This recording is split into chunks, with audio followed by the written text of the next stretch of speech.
우리가 함께 예배하는데 이번에 장례 절차를 진행하면서 그런 생각이 들었습니다. 교회가 함께 한다는 것, 그건 단순히 우리 교회 성도님이셨기 때문에, 우리가 잘 아는 사람이기 때문에 성도들이 조문하고 이런 것이 아니라, 물론 그런 의미도 있지만 특별히 성도들이 교회가 함께 한다는 것은 바로 그 교회가 그리스도의 몸이기 때문에 예수님이 그 자리에 함께 하시고 동행하시는 것이다 라는 생각을 많이 가지게 되었습니다. 공동체가 함께 한다는 것, 그 공동체 안에 예수님이 몸으로 자정하고 계시기 때문에, 그 공동체의 몸으로 예수님이 자정하고 계시기 때문에 예수님이 함께 하시는 줄 믿습니다. 오늘 시간도 주님의 함께 하심을 함께 경험하고 또 고백할 수 있는 시간이 되시기를 주님의 이름으로 축원합니다. 우리가 첫째 주, 셋째 주는 어린이들과 함께하는 예배를 드리고 있습니다. 그래서 수연이는 아직은 좀 어렵겠지만 수연이도 들을 수 있는 예배가 될 수 있도록 그렇게 짧게 예배를 드리고, 그 앞에 예배가 끝나는, 짧게 어린이를 위한 말씀이 끝나면 이제 어른들을 위한 말씀을 계속해서 나누도록 하겠습니다. 오늘 말씀의 제목 우리 같이 한번 읽어볼까요? 우리 오늘도 큰 소리 한번 읽어볼까요?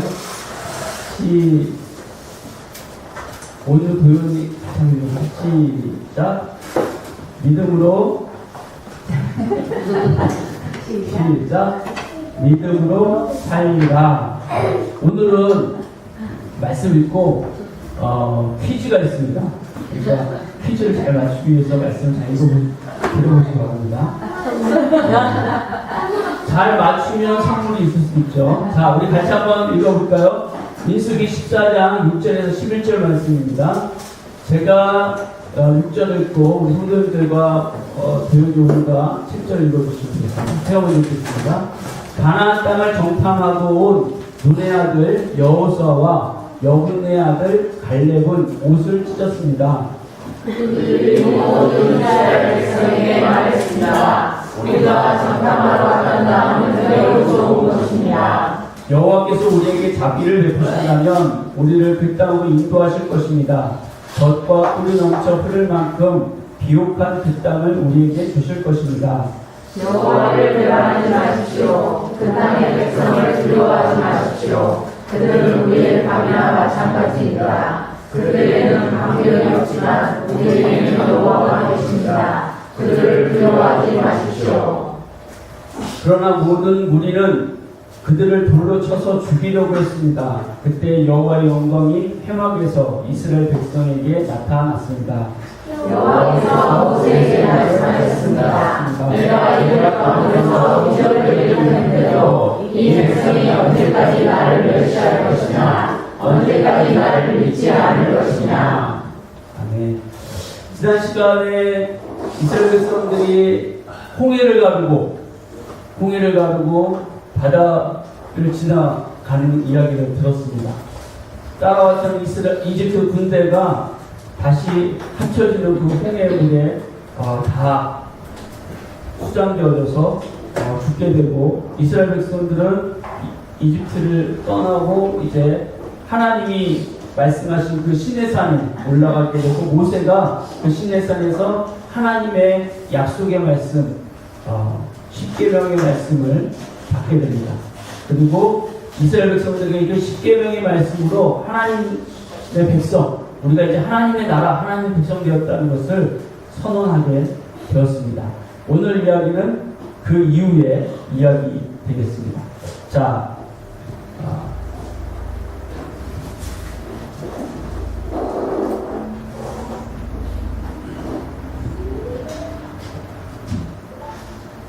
오늘 이야기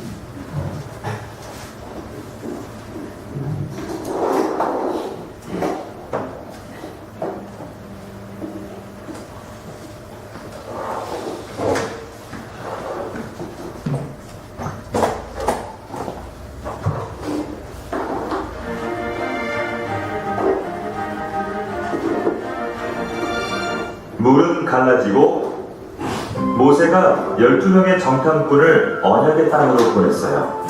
그 중에 10명이 말했어요. 우리는 절대로 그 땅에 있는 사람들을 이길 수가 없습니다. 하지만 여호수아와 갈렙만은 달랐어요.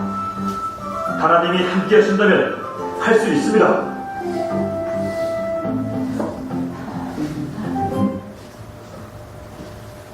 두려움에 가득 찬 백성들은 10명의 정탐꾼의 말을 더 믿었어요. 오직 네 후손들만 여호수아와 갈렙과 함께 언약의 땅에 들어갈 것이다. 하나님께서 말씀하셨어요. 그렇게 40년이 흐른 뒤 드디어 그때가 되었어요.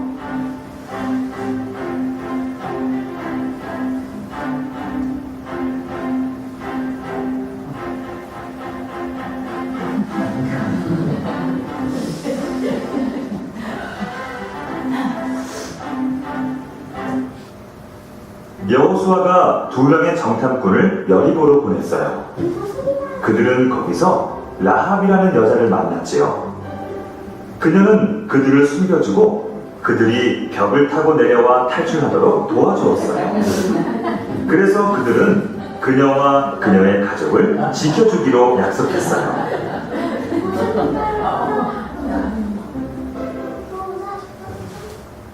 이스라엘 백성이 요단강을 건넜어요. 제사장들이 먼저 언약궤를 메고 건넜어요.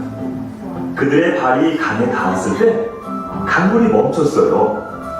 그래서 모두 마른 땅 위로 강을 건너갈 수 있었어요.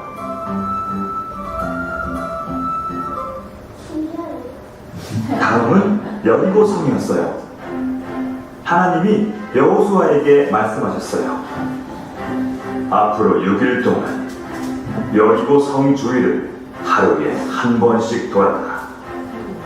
그리고 7번째 날에는 성을 7번 돌아라. 나팔을 불고 소리를 외치면 벽이 무너질 것이다.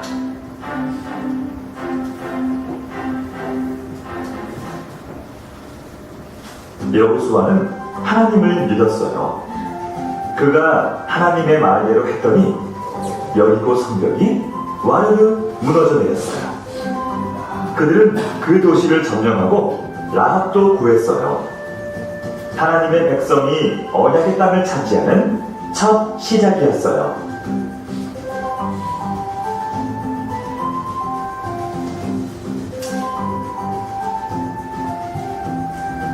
자, 잘 봤나요? 네. 네. 이제 퀴즈가 나갑니다. 네. 오늘 말씀의 제목 혹시 기억을 하나요? 도현이가 기억을 해요? 우리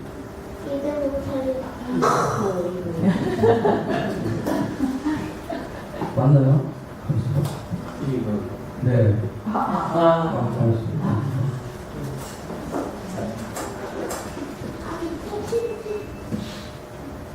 네.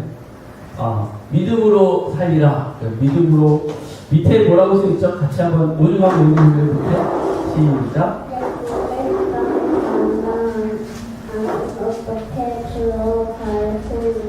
네. 역시 일단 가난은 어떻게 들어가시는구나.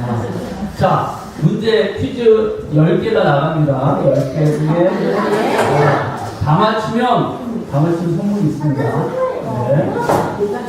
자, 모세는 몇 명의 정탐꾼을 가나안 땅에 보냈나요? 10명, 2명, 12명. 정답은 5명. 1번! 정답 몇 번? 3번. 3번. 우와. 정답입니다. 도현이는 1번이었어? 자, 저번에 두 번째 문제. 하나님이 함께 하신다면 할 수 있습니다 라고 말한 사람은 누구일까요? 첫 번째 다니엘과 세 친구들, 두 번째 요셉과 그 가족들, 세 번째 갈렙과 여호수아. 정답은 가르쳐주면 안 됩니다. 한 시간 주세요. 네. 도현이가 맞춰보세요. 정답은 말로 3번 네 정답이었습니다. 도현이 하나 이렇게 맞췄습니다. 자, 이스라엘 백성들은 누구의 말을 더 들었나요? 첫 번째 하나님 말씀, 두 번째 10명의 정탐꾼들, 세 번째 갈렙과 여호수아. 누구의 말을 들었죠? 정답? 누구요? 어렵죠, 좀. 우리한테 어려울 수 있습니다. 도현이는? 2번. 진짜요? 말씀을 잘 들었군요. 2번 정답입니다. 네. 자, 네 번째 문제. 이번에는 온유 한번 맞춰보세요. 어려울 수 있는데. 이스라엘 백성들이 광야에서 보낸 시간은 20년, 30년, 40년. 뭐죠? 몇 번? 알려줬어. 잘 모르죠? 온유한테 어려울 수 있어요. 몇 년? 한 번.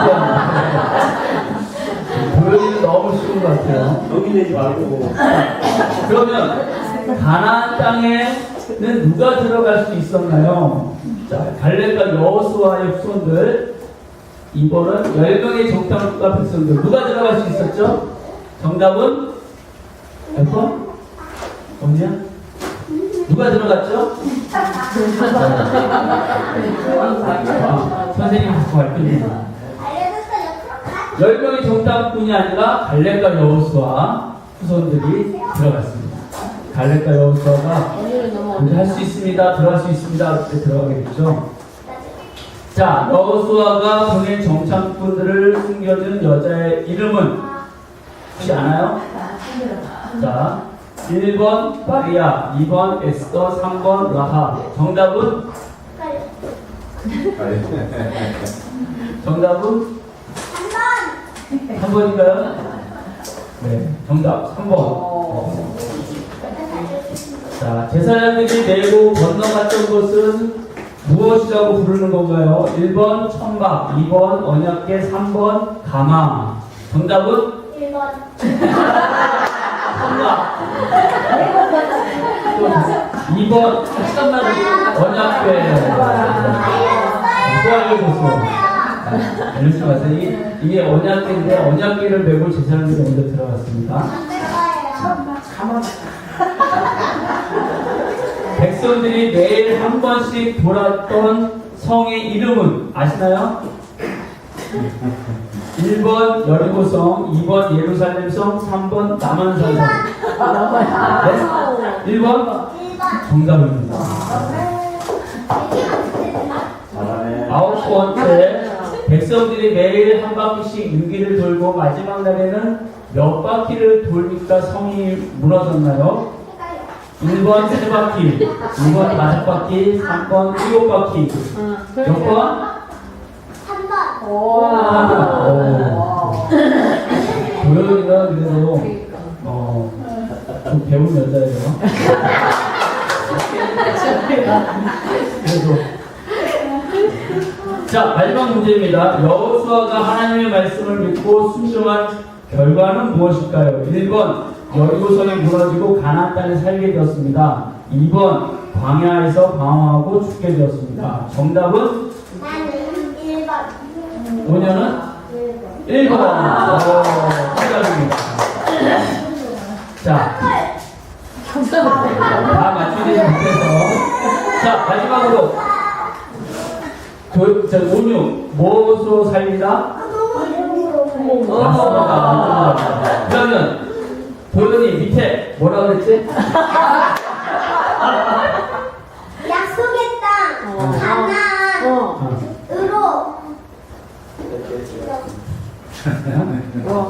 가나안으로 어떻게 들어갈까? 네.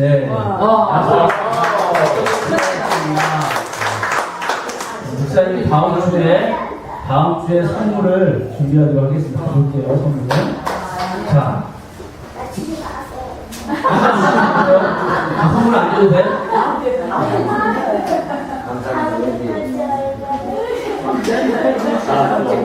자, 우리 친구들은 이제, 나가도 좋습니다. 자, 불 잠깐 켜주시고요. 사이가 라는 제목으로 하나님 말씀을 이렇게 우리가 나눴습니다. 다시 한번 말씀을 읽어보겠습니다. 우리 민수기 14장 6절에서 11절입니다. 민수기 14장 6절에서 11절. 엄마 좀. 엄마 좀.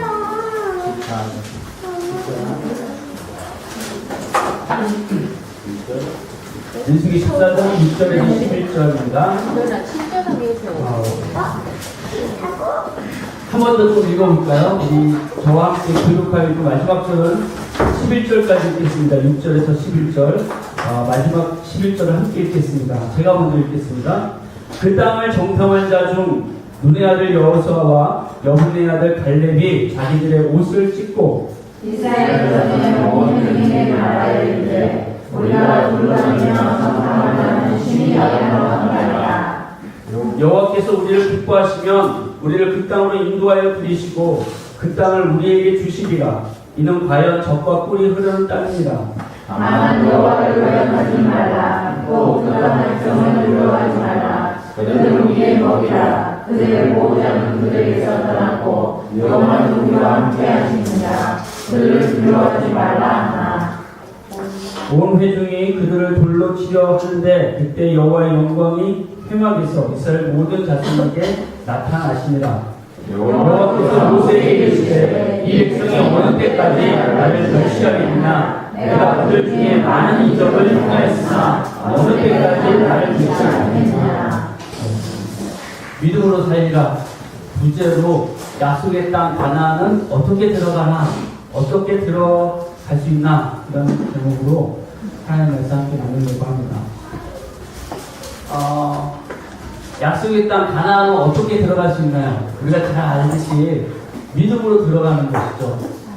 하나님께서는 이스라엘 백성들에게 믿음을 요구하셨습니다. 이 백성이 언제까지 나를 믿지 않겠느냐, 이렇게 한탄을 하셨듯이 이스라엘 백성들에게 요구되어지는 것은 믿음이었습니다. 그들에게는 어떤 믿음, 가나안 땅에 들어가는 약속의 땅에, 하나님 약속하신 땅에 들어가는데 어떤 믿음이 필요했던 걸까요? 믿음의 내용에 대해서, 어떤 믿음이냐에 대해서 우리가 좀 생각을 해볼 필요가 있습니다. 오늘 본문 속에서 여호수아는 이렇게 얘기합니다. 하나님이 우리와 함께 하신다. 하나님이 우리와 함께 하신다는 믿음인 것입니다.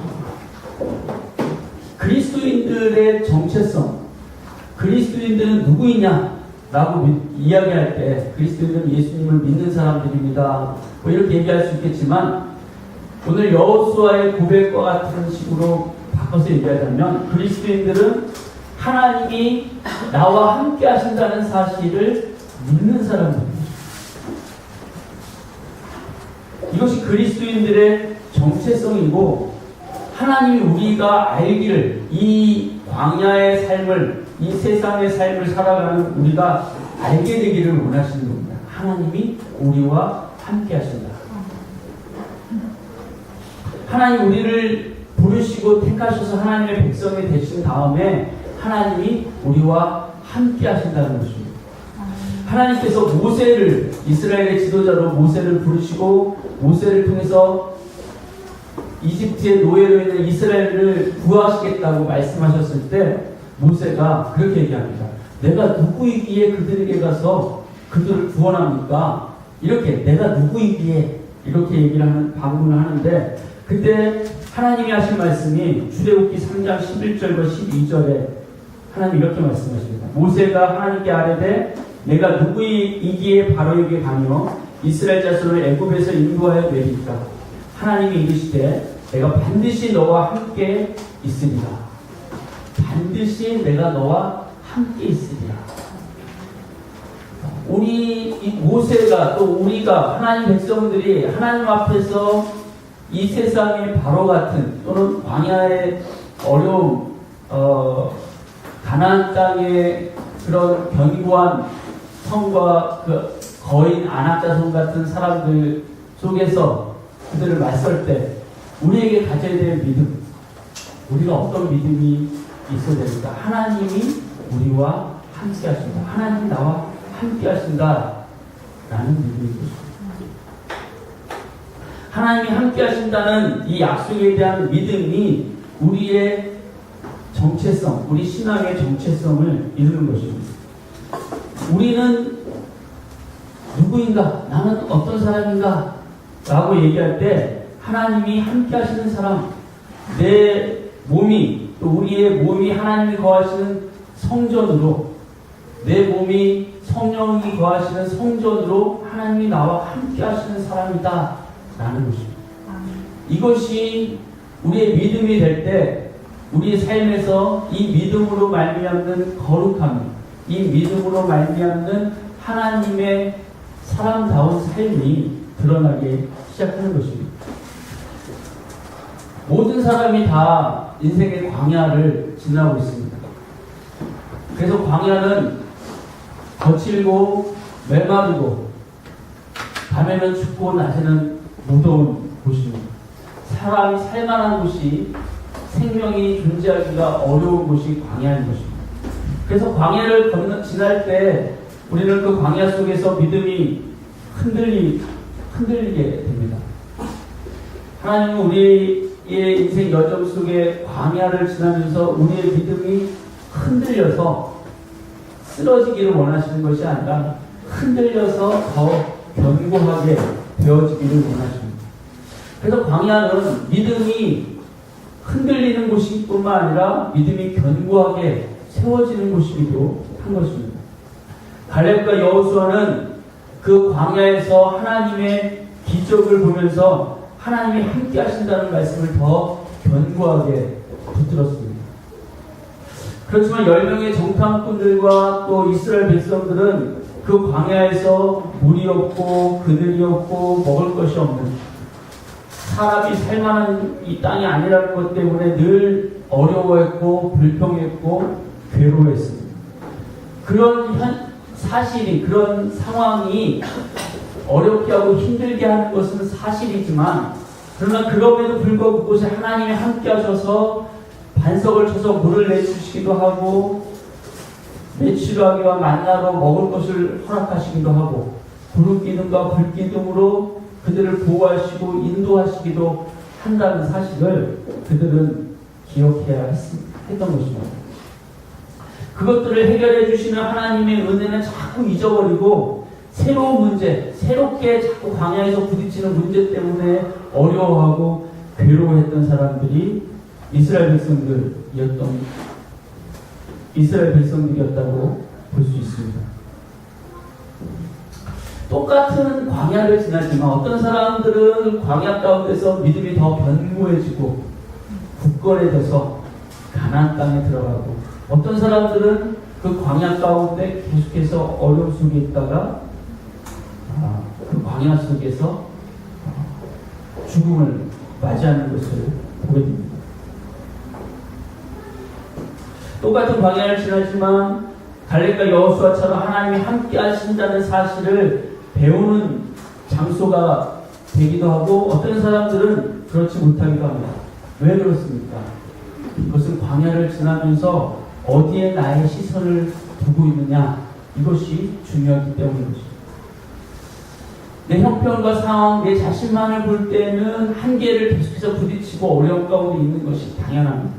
그러나 나의 시선을 믿음의 주요 온전케 하시는 하나님을 바라보려고 할 때 그 하나님께로부터 나의 도움이 오고 하나님께로부터 내게 베푸시는 은혜의 손길이 있음을 깨닫게 될 때, 그렇게 하나님을 향한 시선이 계속해서 훈련되어질 때, 결국 광야를 지나서 가나안 땅에 입성할 때는 하나님 우리와 함께 하심으로 이 땅을 우리가 정복해 들어갈 수 있다고 이야기할 수 있었던 것입니다. 40년의 세월이 흐르고 이스라엘의 20살 이상의 연장자는 다 광야에서 죽었습니다.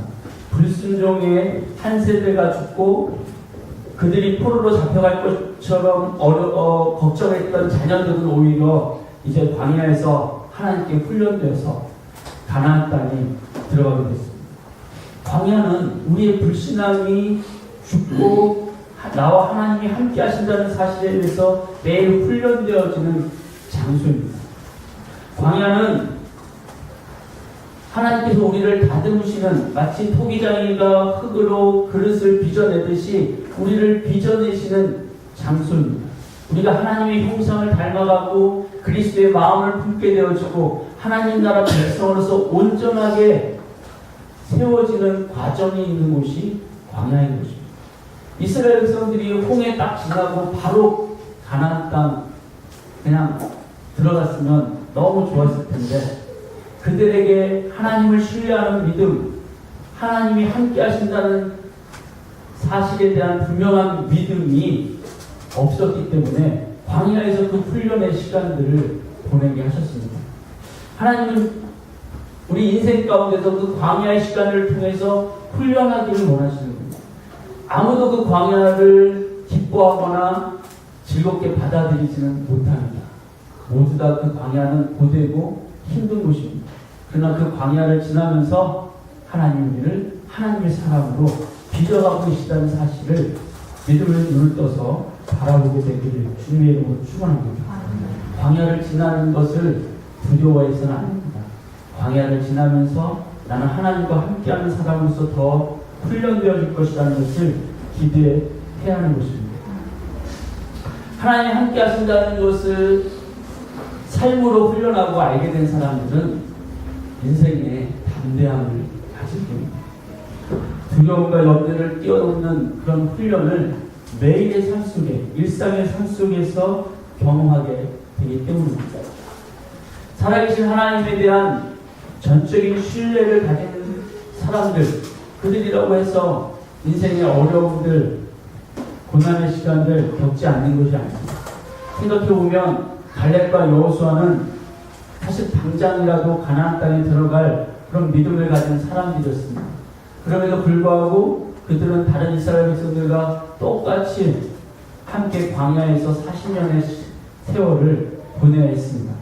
어쩌면 갈렙과 여호수아의 마음에 억울한 마음이 들었을지도 모릅니다.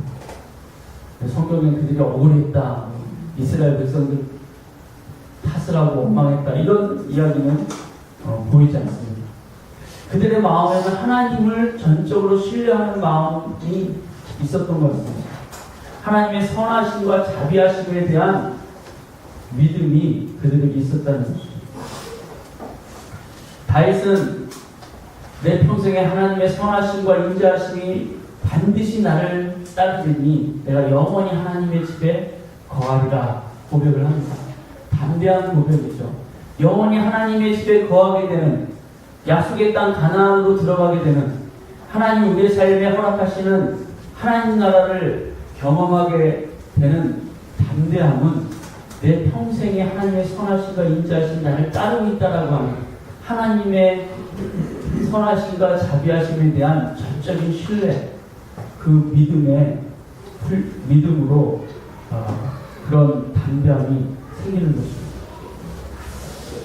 하나님을 전적으로 신뢰하는 마음을 갖는다는 것, 그것은 내가 원하는 대로, 내 믿는 대로, 내가 뜻하는 대로 무엇인지 다 이루어진다라는 그런 믿음을 갖고 사는 것과는 좀 결이 다른 것입니다.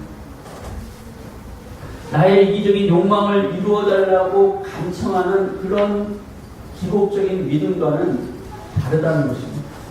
하나님을 전적으로 신뢰하는 사람들의 믿음을 대표적으로 보여주는 것이 다니엘의 세 친구들 이야기입니다. 다니엘의 세 친구들이 불구덩이에 던져주면서 했던 말을 우리가 잘 알고 있습니다. 다니엘서 3장 17절 18절에 왕이여, 우리가 섬기는 하나님이 계시다면 우리를 맹렬히 타는 풀목불 가운데서 능히 건져내시겠고 왕의 손에서도 건져내시리다. 그렇게 하지 아니하실지라도 왕이여, 우리가 왕의 신들을 섬기지 아니하고 왕이 세우신 금신상에게 절하지도 아니할 줄을 아옵소서. 풀목불에 던져져도 하나님 우리를 능히 구하실 것입니다. 우리는 그 하나님을 신뢰합니다. 그러나 그리 아니하실지라도 우리는 왕에게 절하지 않겠습니다. 우리는 하나님을 신뢰합니다. 우리가 소원하고 바라는 바가 있지만 그 바라는 대로 되지 않는다 할지라도 하나님의 선하심과 자비하심을 알기 때문에 하나님을 그럼에도 불구하고 신뢰하겠습니다 라고 고백하는 것이죠. 이런 고백은 예수님께서 십자가 죽음을 앞두고 겟세마네 동산에 사셨던 기도 내용 속에서도 볼 수 있습니다. 예수님은 십자가 고난을 당하시면서 하나님 앞에 기도했습니다. 이 잔을, 이 고난의 잔을 내게서 지나가게 해달라고, 내가 마시지 않게 해달라고 3번이나 하나님께 간청하셨습니다. 그렇게 기도하시면서도 계속해서 함께 기도한 것은 아버지여, 그러나 내 뜻대로는 마옵시고 아버지의 뜻대로 되게 하여 주십시오 라는 기도입니다. 이것이 하나님의 자비하심과 인자하심에 대한, 선하심과 자비하심에 대한 전적인 신뢰를 가진 믿음인 것입니다. 고난에 대해서도, 어려움에 대해서도, 십자가 죽음에 대해서도 기꺼이 받아들이려고 하는, 그리 아니하실지라도 나를 풀무불에 던져지는 그 상황에서 나를 구해내실 거라고 믿지만, 그리 아니하실지라도 하나님의 선하심과 자비하심을 신뢰합니다. 하나님의 선하신 뜻 가운데 나를 인도하실 것이고 결국은 모든 것이 합력하여 선을 이루실 것을 내가 믿습니다. 아마도 광야 40년의 여정을 이스라엘 백성들, 불순종한 이스라엘 백성들과 함께 걸었던 그 갈렙과 여호수아도 같은 마음이었을 것입니다. 그 광야 여정을 걸으면서 지금 당장 가나안 땅에 내가 들어가지 못한다 할지라도, 그리 아니라 하실지라도 내 삶에 합력할 선으로 나를 인도하시는 하나님을 신뢰합니다. 결국은 모세조차도 들어갈 수 없었던 그 가나안 땅에 갈렙과 여호수아와 그리고 20세 이하의, 20살 이하의 그 다음 세대 후손들은 가나안 땅에 들어갔던 것을 우리가 잘 알 수 있습니다. 내가 원하는 상황과 결과가 안 될지라도 하나님의 뜻과 하나님의 선하심과 자비하심을 신뢰하는 것, 그렇게 광야를 훈련하도록 갈렙과 여호수아 그리고 이스라엘 백성들은 40년의 세월을 보낸 것입니다. 우리는 어떻습니까? 우리는 어떤 믿음으로 우리 인생을 살고 있습니까? 하나님은 오직 나의 의인은 믿음으로 말미암아 살리라 라고 말씀하셨습니다. 여기서 산다라고 하는 이 말씀은 2가지 의미가 있습니다. 하나는 미래에 믿음으로 말미암아 내가 구원을 얻게 된다 라고 하는, 바울이 이야기했던 것처럼 믿음으로 구원을 받는다 라는 미래적 의미가 있을 수 있겠습니다. 또 하나는 내가 일상의 삶을 산다, 믿음으로 살아간다 라는 현재적인 의미가 있기도 합니다. 사실 이 둘은 같은 의미가 됩니다. 그러니까 믿음으로 일상을 살아낸 사람들이 그들의 믿음으로 하나님이 그들에게 구원의 삶을 열어주신다는 것입니다. 믿음으로 구원을 받는다, 믿음으로 가나안 땅에 들어간다 라고 했을 때 그냥 내가 믿습니다 라고 말만 하고 내 삶으로는 그 믿음의 삶을, 일상의 삶을 살아내지 않는다면 사실은 그 믿음으로는 가나안 땅에, 약속의 땅에 들어갈 수가 없는 것입니다. 우리가 다 같이 광야의 훈련 가운데 믿음의 사람으로 다듬어져서 하나님을 신뢰하고 의지하고 하나님이 나와 함께 하신다는 사실을 믿는 믿음 가운데 우리 매일의 삶에서 예수님을 닮아가고 하나님의 백성으로 하나님 형상이 빚어지기를 주님의 이름으로 축원합니다. 또 한 가지 우리가 약속의 땅 가나안에 들어가기 위해서 필요한 것이 무엇인지 잘 알고 있습니다. 순종의 모습입니다. 오늘 아까 아이들과 봤던 그런 영상에서도 이스라엘 백성들이 요단강을 건너고 여리고성을 7바퀴 돌면서 여리고성이 무너지는 그런 장면들 보았습니다. 이것들은 다 하나님의 말씀에 대한 순종이었습니다. 사실 우리가 이 영상에서는 보이지 않았지만 말씀 속에서는 요단강 건넌 후에 하나님 그들에게 할례를 하도록 요구하셨고 그 할례를 행하게 됩니다. 할례는 전쟁에 참여할 수 있는 20세 이상의 남성들이 3일간 무기력하게 있어야 하는 그런 위험 가운데 있는 것입니다. 요단강을 건너고 이제 여리고성이 문 앞에 있는데 그런 위험 속에 할례를 행하는 위험 속에 있었다는 거죠. 그는 할례를 행함으로써 자신들이 하나님의 백성인 표지를 가지게 되었습니다. 그리고 그 할례는 하나님을 전적으로 신뢰한다는 믿음의 표지이기도 했습니다. 믿음이 있다라고 하는 것은 이렇게 순종이 함께 따라오는 것이 있는 것입니다. 참된 순종은 믿음의 결과이고 참된 믿음은 순종의 삶을 살려고 하는 그런 자세, 위험에 무릅쓰고라도 그 순종하려고 하는 마음의 태도를 갖는 것입니다. 걷지 않으면 도달할 수 없다라는 말이 있는 것처럼 걷지 않으면, 움직이지 않으면, 순종하지 않으면 하나님이 약속하신 땅에 다다를 수가 없는 것입니다. 그러므로 그리스도인들에게 중요한 것은 하나님의 말씀에 귀를 기울이려고 하는 것입니다. 무엇이 그분의 선하신 뜻인지, 온전하신 뜻인지, 그분의 기뻐하시는 뜻인지를 분별하려고, 이성적으로 분별하려고, 또 기도하면서 영적으로 분별하려고 애를 쓰는 것입니다.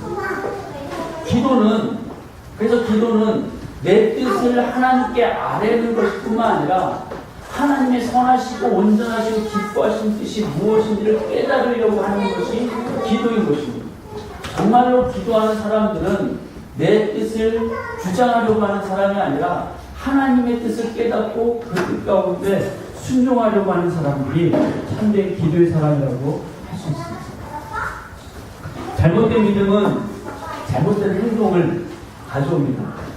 잘못된 순종을 가져오는 거죠. 10명의 정탐꾼들이 보여줬던 믿음과 행동은 잘못된 것이었고 이스라엘 백성들은 모두 잘못된 길로 이끌었습니다. 그들은 하나님의 뜻을 따르기보다는 자신들의 생각을 따랐기 때문입니다. 사람을 신뢰하고 의지하면서 신앙생활하는 것 사실은 위험합니다. 우리가 서로 격려하고 축복하고 함께 그리스도의 몸을 이루어서 신앙생활하는 것은 필요한 것이지만 하나님보다 사람을 더 의뢰하고 신뢰하는 것은 위험한 것입니다. 사실은 제가 목사이긴 하지만 목사를 너무 의존하는 신앙도 위험합니다. 종교개혁 이전에는 교황이 절대 권력을 갖고 교황은 예수님의 대리자로서 하나님의 대리자로서 교황 무호서, 교황은 흠이 없다. 잘못할 결정에 잘못이 없다. 그렇게 교황을 전적으로 의존하고 신뢰했습니다. 그러나 그 교황 체제 속에서의 종교적인 불패로 인해서 종교개혁이 일어났고 이제는 모든 사람이 하나님 앞에서 제사장, 성직을 가진 사람들이다 라고 하는 만인 제사장설이 이제 종교개혁을 통해서 주장되었습니다. 그래서 모든 이 목사뿐만 아니라 모든 성도들이 다 하나님 앞에서 제사장으로서 성직자로서 서 있는 것입니다. 그렇게 된 것은 목사님들의 잘못이기도 하지만 또 성도님들이 너무 목사님만을 의지하는 그런 신앙에 길들여졌기 때문입니다. 사람을 의존하는 신앙, 다수의 사람들이 주장하는 것을 따르는 신앙은 이스라엘 백성들이 범했던 오류처럼 그런 과오를 범할 수 있다는 것입니다.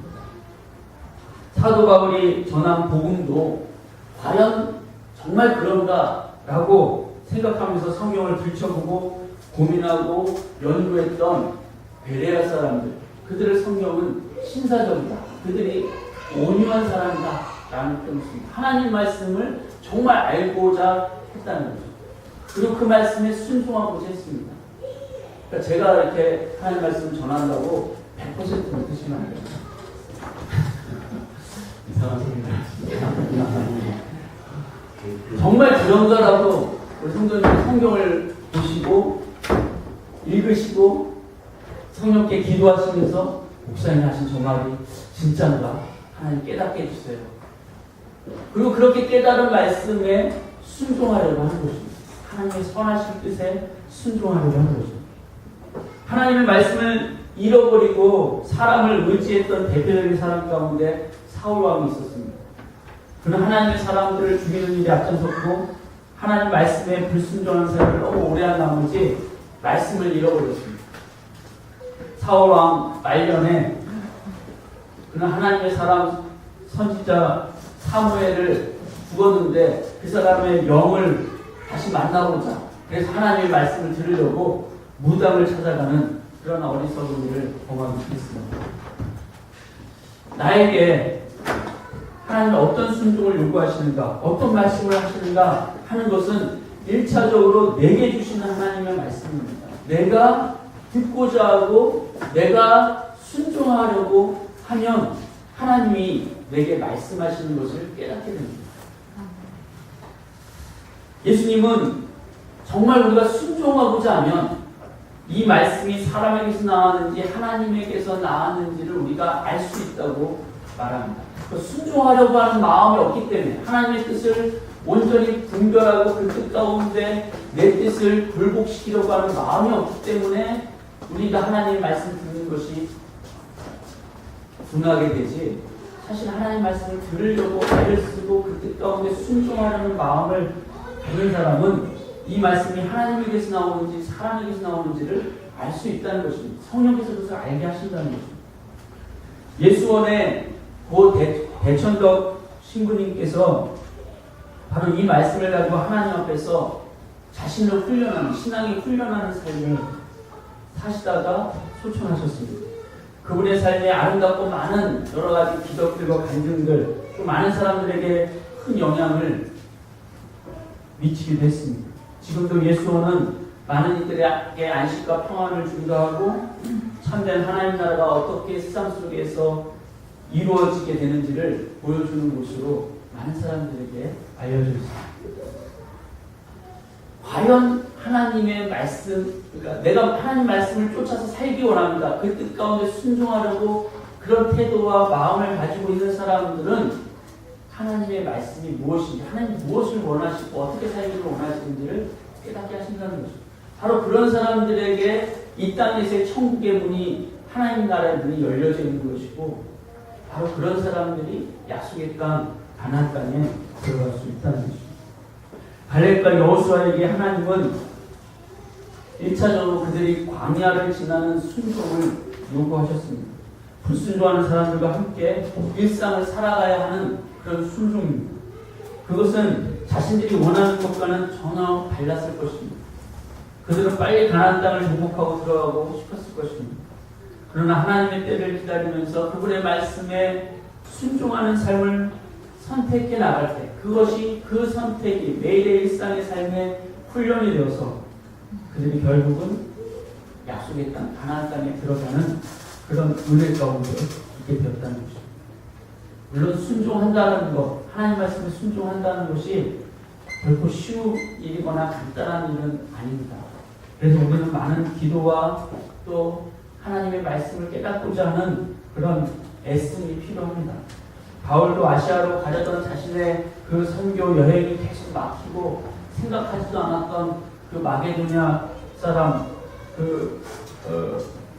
건너와서 우리를 도우라고 하는 그 환상을 보고는 하나님이 이렇게 우리를 인도하신가 보다 라고 결정하고 유럽으로 그 선교의 발걸음을 돌리게 됩니다. 우리는 간단하게 이렇게 알고 있지만 그 바울 안에 여러 가지 복잡한 생각들, 제가 하나님의 일을 하고 하나님 뜻 가운데 행하려고 하는데 왜 이렇게 길이 막히고 내 길이 전부 이렇게 어렵게 되는가 고민하고, 그리고 하나님이 보여준 환상 가운데서도 많이 고민했을 것입니다.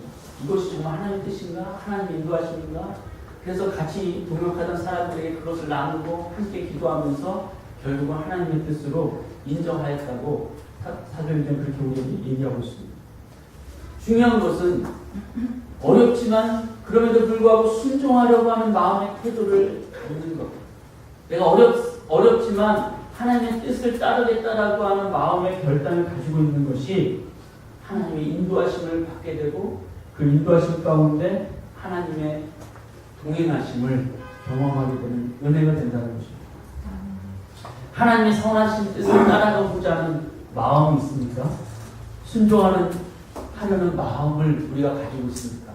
오늘 예배를 통해서 때로는 내 뜻과 다르더라도 하나님의 선하심과 자비하심이 나를 반드시 따르고 있다는 사실을 기억하면서 하나님을 신뢰하고 하나님을 따라가려고 하는 그런 믿음의 사람들이 되어지기를 주님의 이름으로 축원합니다. 예수님이 나와 함께 하심을 우리가 분명하게 믿게 되길 바랍니다.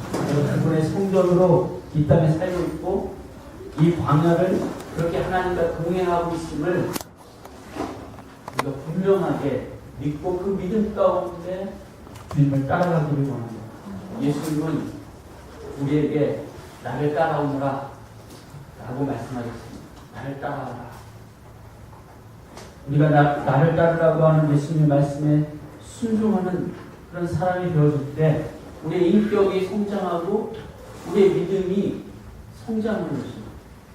아무리 오래 교회를 다녔다 할지라도 나를 따라오라고 하는 그 예수님의 말씀에 나와 동행하시고 나를 따라오라고 하는 말씀에 순종하는 삶이 우리의 삶 자리에 있지 않다면 그것은 40년 방황하고 그 광야에서 주는 이스라엘 백성들과 다를 바가 없는 것입니다.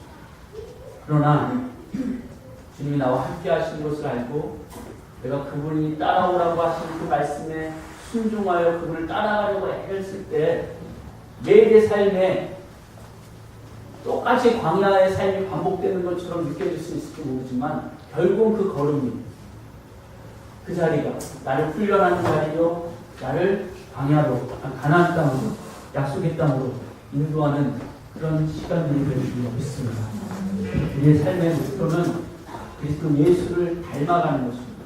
그분이 걸어가신 길을 걸어가면서 하나님의 형상을 회복하고 그리스도를 닮는 저와 모든 하늘빛 친구들 되시기를 주님의 이름으로 축원합니다. 기도하겠습니다.